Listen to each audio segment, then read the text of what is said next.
आज शाळेमध्ये पोरांनी मुख्याध्यापक सरांचा मार खाला. नमस्कार मित्रांनो, मी पवन आणि आपल्या नवीन व्लॉगमध्ये आपल्या सर्वांचं अगदी मनापासून स्वागत आहे. आज शाळेमध्ये मुख्याध्यापक सरांच्या मार्गदर्शनाखाली 130 वेगवेगळ्या प्रकारची झाडे आणण्यात आली. आणलेले सर्व झाडं आजच लावून घ्यायचे होते म्हणून सगळेजण तयार होते. मीही झाडाच्या मधून एक फेरफटका मारून घेतला. मला असं वाटत होतं जसं काय मी गार्डनमध्येच फिरायलो. मग सगळे पोरं आपले एका लाईनीनं बसून घेतले आणि फोटो सेशन काढून घेतलं. आता मी ब्लॉगिंगसाठी कॅमेरा उघडला आणि पोरं एक्साइटेड झाले नाही असं कधी होतच नाही. आता लावलेल्या सगळ्या झाडांना पाणी लागतं म्हणून पाईपलाईन करण्यासाठी जेसीबी पेन आली होती. जेसीबीनं मला हात घालून विचारलं की सुरू करू का. मी म्हणलं रागामध्ये एका घंट्यात सगळं काम झालं पाहिजे. जेसीबीला एवढा राग आला की तिने एका घंट्यात सगळी पाईपलाईन करून रेडी करून दिलं आम्हाला. जेसीबीने एवढ्या रागात काम केलं की तिने आमची जुनी पाईपलाईनच फोडून टाकली. मग ती पाईपलाईन जोडायचं काम इकडे आवडते सर पोरं करत होते. आता एवढ्या मोठ्या झाडं लावायच्या कार्यक्रमामध्ये मीही सहभाग घेतला होता. मीही एक खड्डा करून घेतला आणि एक झाड लावून घेतलं.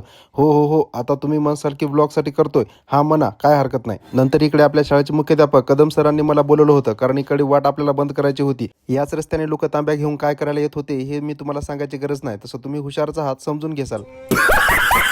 आमच्या शाळेमध्ये परसबाग पण आहे. खिचडीसाठी लागणाऱ्या फळभाज्या आम्ही इथूनच पिकवतो. मग इकडे गौरवनं एक झाड आणलं आणि लावून घेतलं. त्याच्या मागोमाग अजितनं पण एक झाड आणलं आणि त्यानंही लावून घेतलं. पोरांनी सगळं काम व्यवस्थित करून घेतलं होतं. इकडे आवडते सर राहिली सुलेली सगळी पाईपलाईन बुजून घेत होते. स्वराजने जिम्मेदारी घेतली होती की मी सगळी पाईपलाईन बुजून इकडे पोरं सगळे झाडं व्यवस्थित लावले म्हणून खुश झाले होते आणि गर्दा करायला लागले होते.